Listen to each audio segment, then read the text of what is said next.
Fala galera, tudo bom? Tio Uli aqui na área. Vamos falar da análise horizontal da VEG. Ontem a gente fez a análise vertical da mesma empresa, da VEG. A gente viu aí que a empresa está em alto crescimento, empresa muito redonda. Talvez a gente não esteja exagerando ao falar que a VEG é a melhor empresa da Bolsa do Brasil, tá? Eu ouso falar isso e não estou sozinho nessa avaliação, beleza? Mas vamos aqui olhar a análise horizontal dessa empresa. E para quem não lembra, a análise horizontal é quando a gente põe uma das linhas do balanço em evidência e do DRE em evidência também. No caso do balanço patrimonial, a gente vai usar o ativo total e a gente vai entender aqui a dinâmica que esses ativos aqui eles têm com o resto do ativo total, né? Então, por exemplo, o ativo circulante, a gente está vendo aqui que ele representou 59% do ativo total, mas isso aqui já foi 70%, beleza? Então, a gente tem que entender se essa trajetória ela é constante de queda ou se realmente a gente está vendo só um ponto que vai fazer assim. Aqui eu não consigo ver claramente isso sendo alterado para sempre, tá? Porque na média dos últimos 7 anos, a gente teve aí o ativo circulante representando 66,8% do ativo total. E agora veio aqui representando 59,1%. Muito disso a gente vai descobrir agora, fazendo o resto da análise. Então, a gente consegue ver aqui, por exemplo, caixa e equivalentes financeiros. A gente pode aqui falar que representa 12% do ativo total. É claro, vamos dar uma olhadinha aqui em termos de números, quanto que isso representa. A gente está falando que o caixa e os equivalentes de caixa, eles representam aí 1,8 bilhão de real, tá? E aí, isso aqui representou 12%. Só que, olha só, já vem diminuindo isso desde 2014. Em 2014 era 31% do ativo total. Depois, em 2016, já teve o primeiro baque realmente forte, caiu para 20%. Depois deu a subidinha, voltou a cair para 17% e hoje está aí em 12,4%. As aplicações financeiras, que são equivalentes aí de caixa, mas classificado somente de uma outra maneira, dentro das notas explicativas a gente encontra como até isso é de alguma forma administrado. Vamos botar aqui nas notas explicativas, é a página 28, se eu não me engano, ele vai falar ali de caixa, tá? Aqui a gente está pegando as informações trimestrais da empresa. Então, aqui eles fazem já uma análise, olha só, a evolução da receita por mercado geográfico. A gente tem aí de um total de receitas de 3 bilhões que ela teve no 3,2 bilhões que ela teve no segundo trimestre de 2019, 1,2 bilhões era mercado interno, 1,96 bilhões era o mercado externo. O mercado externo em dólar representou aí 500 mil dólares, tá? Então, a gente pode ver aí a empresa se beneficiando de uma desvalorização do real. Isso aí é muito importante, tá? Porque é um hedge natural, caso a empresa ela não faça um hedge em termos de dívida dessa receita. Pode parecer um pouco complicado para você que não tem muita intimidade, mas é o seguinte, imagina que você tem uma receita lá nos Estados Unidos, aí você fala assim, cara, eu vou começar a pegar dívida lá também. E aí aquela receita que você tem em dólar, ela tem uma dívida em dólar também, então meio que você está fazendo elas por elas, tá?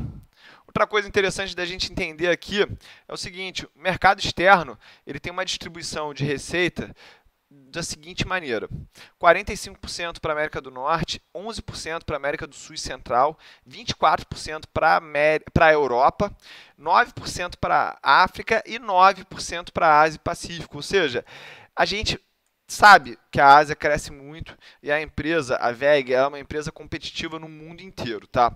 Então, ela pode crescer muito a Ásia em relação a toda a sua receita, e a gente pode ver a receita crescer muito ainda, porque ela é muito subpenetrada, muito pouca exposição à Ásia aqui no seu mercado externo, tá? Aqui fala dos equipamentos eletroeletrônicos industriais que ela produz, equipamentos de geração, transmissão e distribuição de energia que ela produz. Ela faz motores para uso doméstico também. Ela faz materiais para tintas e vernizes também, tá? Outra coisa que a gente pode entender é aqui quanto que cada negócio representa. A gente vê aqui que equipamentos eletroeletrônicos industriais representam 56% dessa receita. E aí, dentro desse mercado de equipamentos eletroeletrônicos, ela tem no mercado externo 41% dessa receita e 14% é mercado interno. Energia e transmissão e distribuição, ela tem mais ou menos um meio a meio aqui, tá? E no resto dos negócios também um meio a meio. O que a gente consegue entender aqui? Vamos lá direto para parte do caixa, que foi o que a gente veio fazer aqui. Eu acabei falando disso porque eu sou muito falastrão, tá? Então aqui dá informações sobre a companhia, fala que ela tem ADRs lá nos Estados Unidos, fala das estimativas contábeis, tudo isso é importante a gente falar, gente. E olha aqui, ó, isso que eu queria mostrar para vocês. A empresa, ela tinha caixas e bancos em 276 milhões de reais no final do segundo trimestre de 2019. E aplicações financeiras, 1 bilhão 567. Beleza? Desse 1 bilhão 567, ela tinha 1 bilhão 537 milhões 920 mil reais em CDBs e operações compromissadas. E ela tinha um total de moeda estrangeira aqui de 29 milhões de dólares, beleza? E aí, quando a gente começa aqui a entrar nas aplicações financeiras, ver isso com mais foco, o que a gente consegue entender? A gente tinha dos 1 bilhão 512 milhões, um pouco no ativo circulante, e aí a gente pode achar aqui, ó, pós-fixadas de 857 milhões de reais e 80 milhões de pré-fixados, ou seja, aqueles títulos que eles se beneficiam com a queda dos juros. E aí, no não circulante, ou seja, acima de 12 meses, coisas que ainda não venceram, que não vão vencer nos próximos 360 dias, ela tem 573 milhões. E aí uma proporção parecida entre pós-fixados e pré-fixados, beleza? Os pré-fixados, ela recebe aí 15,88%. E os pós-fixados, 103% de CDI. Então, é nesse tipo, gente, é nesse tipo de relatório que a gente vai lá entender o que isso representa no final das contas, tá? Esse 1 bilhão 843 milhões aqui, ele é encontrado aqui, ó. São essas informações que a empresa está passando e a gente tem que ler, tá? É 1 bilhão mais 276 milhões. Aqui, ó, 1 bilhão 843. Aqui, ó, 1 bilhão 843, beleza? Você tem que aprender a ler as notas explicativas, porque eu vejo mais gente lendo livros sobre os investimentos, lendo sobre a vida de investidores do que as próprias empresas em si. Isso aí é você querer aprender física lendo a vida do Albert Einstein. É você querer aprender física lendo a vida do Isaac Newton. É você querer aprender sobre culinária olhando para a barriga do tio Uli, tá? Não, tô brincando. Vamos voltar aqui para a nossa análise horizontal, tá? Contas a receber, que são clientes, recebimentos aí que eu tenho para fazer, que eu vendi a prazo, representou, em média, nos últimos 7 anos, 16,2%. E continua aqui em ordem, em linha aqui com o que a gente esperava, tá? Em 16,6%. Os estoques, que nos últimos 7 anos representaram 14,3%, hoje eles estão representando 17,3%. Foi um aumento, mas não foi nada relevante, nada que eu me preocupe, beleza, gente? E aí a gente vem aqui para os impostos a recuperar, em linha com o que aconteceu no passado, um pouco a mais só. E a gente tem aqui outros que representou 2% no passado, nos últimos 7 anos, e hoje representa aí 2,9%. Então, aqui, ó, a gente aumentou por volta de 2,5% em relação à média do passado, tá? a gente diminuiu os caixas e equivalentes de caixa, a gente diminuiu o ativo circulante mais nessa monta aqui, então, do caixas e equivalentes, pelo que a gente observou aqui. Aí o ativo não circulante teve uma média de 33% nos últimos anos do que ele representava do ativo total. E eu tenho quase certeza, gente, que o que aumentou aqui foi aplicações financeiras ao valor justo, tá? Por quê?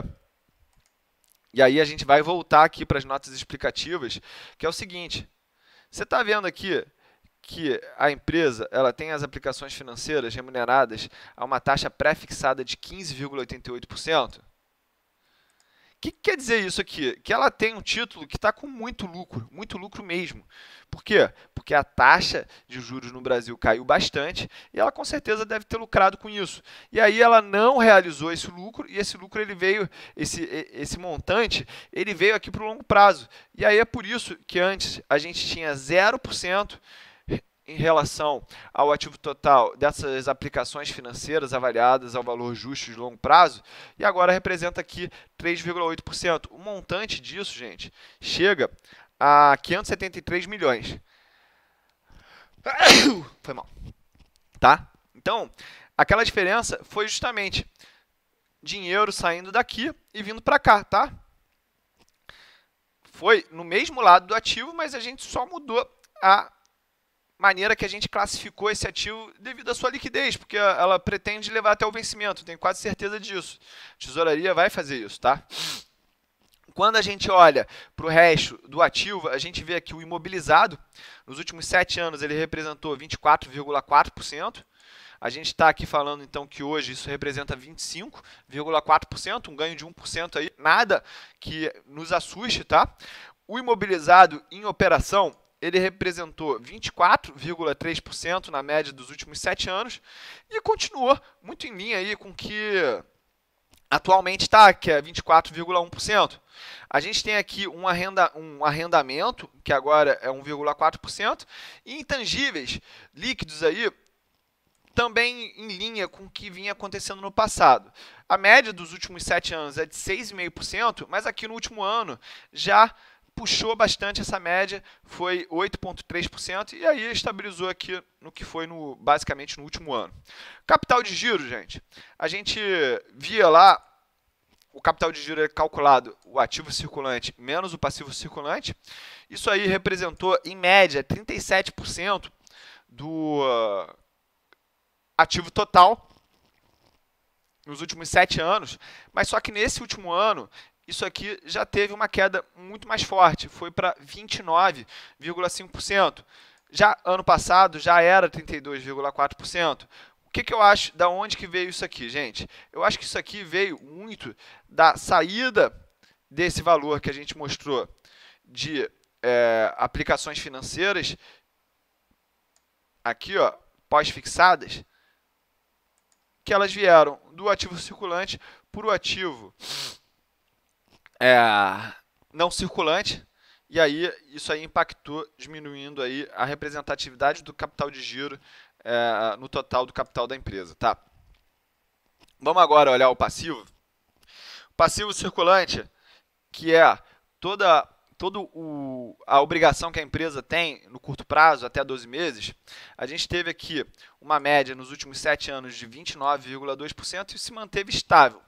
Porque que a gente sabe que isso aqui não foi uma coisa muito ruim, porque a empresa ela tirou muito do seu caixa e equivalente, botou para essa parte aqui do aplicações financeiras avaliadas a valor justo de longo prazo, mas aqui ela não precisou mexer, tá? Então eu espero ver basicamente todas essas métricas aqui do passivo circulante estáveis, beleza? Então olha só, obrigações sociais e trabalhistas representou 2,3% do ativo nos últimos 7 anos. Continuou aqui em ordem, tá? Fornecedores representou 4,3%. Esse aí aumentou um pouco. E aí o que a empresa fez nessa dinâmica? Ela acabou usando o capital dos seus fornecedores para financiar as operações dela. Isso é bom, porque apesar de ter ali um custo financeiro embutido nesse prazo, ela está podendo se financiar com uma dívida não onerosa, ou seja, ela pode não sei se ela faz isso, mas né, o que na vida prática o pessoal faz, né? Começa a barrigar ali qualquer problema que tiver de liquidez, dá uma barrigada no fornecedor, ele vai ter que entubar essa aí, e talvez seja essa a estratégia de algumas empresas, não sei se é a da VEG, tá?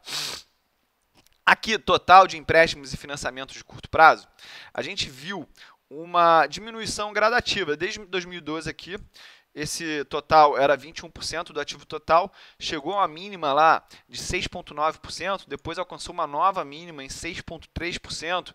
Em 2016, teve uma subida leve aqui, tá? E aí estabilizou em 10%. Esse valor, para quem não lembra, ele representa aí 1,4 bilhões de reais, tá? Então não assusta, a gente viu aqui que ela começou a pegar um pouco de financiamento em moeda estrangeira, de alguma forma isso faz sentido, por quê? Porque a gente já viu aqui ó, que a empresa ela tem alguma parte da receita dela vindo do exterior, tá? Não vou achar aqui agora, vai ficar confuso se eu voltar, mas você lembra, é só voltar aí no vídeo. O que mais que a gente pode falar? Outras obrigações de curto prazo, isso aqui é um bagunça do caraca que os caras escondem quase tudo, só não esconde a mãe porque não pode aqui, mas eles põem em outros. Vamos aqui para o passivo não circulante. Passivo não circulante, o antigo passivo exigível a longo prazo, ele representava 25,8% do ativo total da empresa, hoje ele representa somente 15,7%. Isso aqui é devido ao total de empréstimos e financiamentos de longo prazo, que representava 19,8% e caiu para 9,6%. Vamos ver o que isso aqui representou em termos de valores. Olha só, ela tinha um total de empréstimos e financiamentos que era de 2,1 bilhões e passou para 1,4 bilhões, tá? Simples assim. A empresa, ela está muito conservadora. Isso é bom para o tipo de sócio que eu quero ser, tá? E aí a gente encontra essa diferença. Da onde que ela veio? Veio justamente porque aqui, ó, o patrimônio líquido, ele representava 45% do ativo total na média dos últimos 7 anos. Quando a gente vê nos últimos 3 anos, também, mesma coisa, 46,3%. E agora, em 2019, o patrimônio líquido, ele representava 54,8%, quase 55% de todo o ativo total. Ou seja, os sócios, eles estão cada vez mais tomando as rédeas do que financia a empresa no longo prazo. Isso é ótimo para longevidade da empresa. Por quê? Porque está expondo ela a menos riscos. Isso quer dizer que é a melhor decisão financeira? Eu acho que pode não ser. Por quê? Às vezes as empresas usam o endividamento para diminuir o seu custo de capital médio ponderado. Mas às vezes performance financeira não é tudo, gente, não é tudo. Às vezes as empresas elas querem realmente ser perenes, ou seja, eu quero garantir que tudo é meu, eu não quero ter sócio, eu não quero dar satisfação para ninguém. Isso aqui, acabei de ter esse insight, não sei se vai acontecer, mas isso aqui ó, pode estar sinalizando uma saída da bolsa, tá? Ou seja, é muito mais fácil você fechar o capital de uma empresa com menos dívida, tá? Vamos agora para o DRE, vamos entender lá a análise horizontal do DRE. E aí, vamos fazer o seguinte. A gente vai puxar aqui, ó. A gente vai puxar a receita. Ela vai ser a nossa referência aí na análise horizontal. Opa. Isso. Beleza. Preparamos aqui os dados, então. Preparamos os dados. Deixa eu limpar aqui essa planilha para ela ficar bonitinha para vocês, tá? Então vamos olhar aqui, gente. Vamos olhar aqui. Eu vou fazer o seguinte. Eu vou esconder essas 3 colunas aqui, porque vai ficar mais fácil para eu escrever algumas coisas para vocês, que é o seguinte. Primeira receita aqui, ó. Receita bonitinha. 12 bilhões 580, um crescimento pesado aí, por volta de 18% de crescimento na receita. Eu já bati palma para essa parte da empresa, mas isso aqui a gente vai começar a olhar agora a que custo foi essa performance, tá? Tem muita empresa que cresce muita receita, diminuindo as suas margens. Vamos ver se isso aconteceu com a WEG ou não. Então, custo sobre produto vendido, ele teve uma média aí nos últimos 5 anos de representar 70,37% da receita total. A gente viu aqui que no último ano, isso aqui representou 70,83%. Não diria que esse 0,5% significa alguma coisa relevante, pelo contrário, eu acho que pode ser parte somente do processo aí natural da empresa, tá? De se adaptar, às vezes nada acontece em linha reta. Então vamos ver aqui se a gente tem alguma coisa na receita falando, olha, aqui ó, nesse trimestre o mercado externo foi positivamente impactado pela variação do dólar americano, que passou de 3,59 para 3,92. Tá? A empresa, como tem mercado externo na sua receita, isso aí foi positivo para ela. A gente vê aqui outras informações, vamos ver aqui. Custos do produto vendido, isso aqui é bom. Ó. Custo do produto vendido somou 2 bilhões 341, aqui eles estão vendo trimestralmente, tá? E aí a gente vê aqui, ó, no segundo trimestre de 2019, o preço médio do cobre em dólares no mercado spot, lá no London Metal Exchange, apresentou queda de 1,8% em relação ao primeiro trimestre de 2019 e queda de 11% em relação ao segundo trimestre de 2018, enquanto o preço médio do aço em reais apresentou queda de 0,3% e 12% em relação ao ano passado, tá? Olha a composição do custo do produto vendido dela, o que, que é? Então, materiais são 64%, na verdade, pessoal 23%, depreciação 3,7% e outros ela representa 9,4%. Então, a gente entende que aqui, se teve uma alteração, a probabilidade é que tenha sido por causa de materiais. Por quê? Porque os materiais eles representam grande parte dos custos da empresa. Fechado? E aí a gente vem aqui para o lucro bruto. Lucro bruto é a receita líquida menos custo do produto vendido. Isso aqui nos últimos 5 anos teve uma média de 29,63%. E aqui a gente viu que automaticamente essa margem diminuiu em 0,5%. Então isso aqui a gente chama de margem bruta, tá? Margem bruta. Beleza? E aí a gente vai para as despesas operacionais, que na média dos últimos 5 anos representou 16,9% e hoje representa 16,3%. Então, o que acontece? Essa empresa aqui ela perdeu 0,5% de margem por causa do custo e ela recuperou de alguma forma em relação ao passado aqui na despesa operacional. Vamos ver o que aconteceu? Despesas com vendas, que na média dos últimos 5 anos representou 9,9%, caiu para 9,54%. Foi um pouco maior do que o ano passado, mas a tendência é de queda no mais longo prazo, tá? Despesas administrativas, que é algo que está totalmente referente a como a empresa é administrada. Se as despesas administrativas começarem a derrapar, começarem a ficar muito inchadas, vai aparecer muito fácil aqui na análise horizontal, tá? Então, nos últimos 5 anos, a gente está com 4,92% em média das despesas administrativas em relação à receita total, e aqui foi 4,5%. Então, a gente pode entender que grande parte dessa despesa operacional que diminuiu em relação à receita veio desses dois principais itens aqui, que foi a despesa de vendas e a despesa administrativa. Fechado? E aí, a gente vai aqui para o EBIT, né, que é a margem operacional. A gente pode chamar de margem EBIT também, margem operacional, ele é um sinônimo, fechado? Nos últimos 5 anos, a gente teve uma margem EBIT de 12,7% e 12,86% aqui está muito em linha.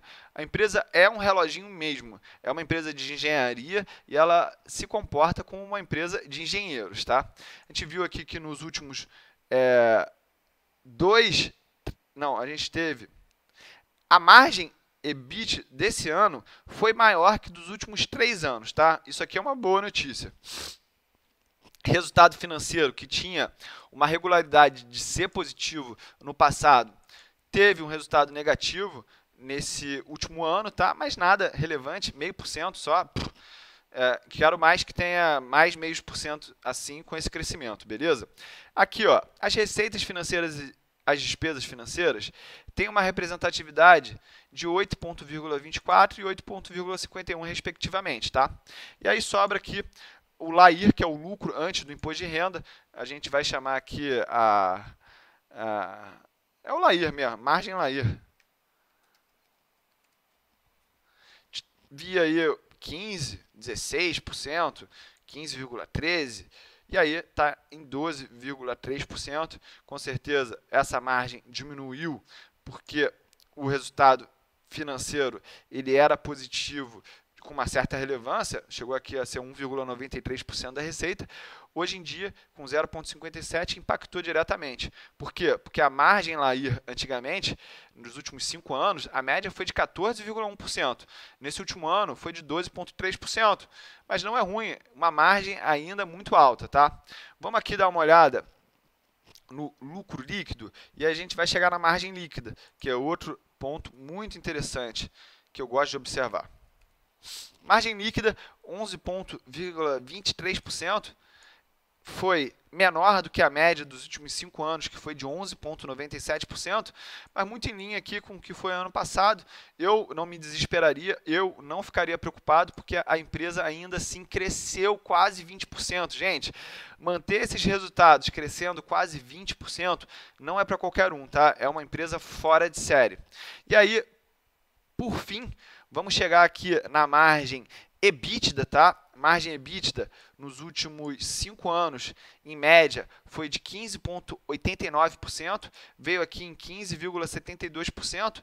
Quando a gente pega aqui os últimos 3 anos, essa margem EBITDA foi de 15,13%. Esse ano foi maior, ou seja, a empresa ela se recuperou e mostrou que ela tem poder de reação.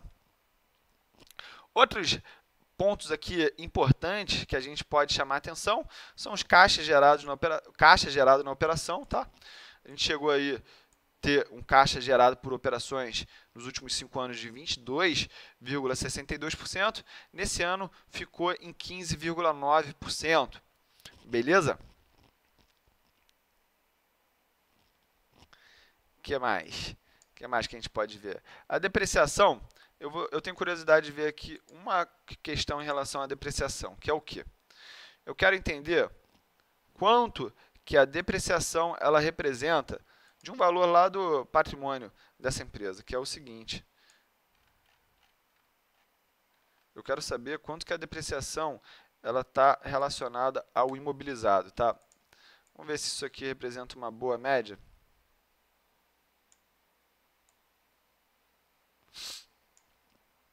A gente está vendo aí que a média desses valores é de 9%, uma empresa industrial.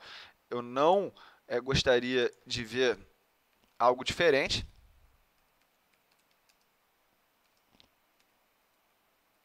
Vou botar aqui depreciação sobre permanente. Então, por isso que a empresa ela gera muito caixa. Por quê?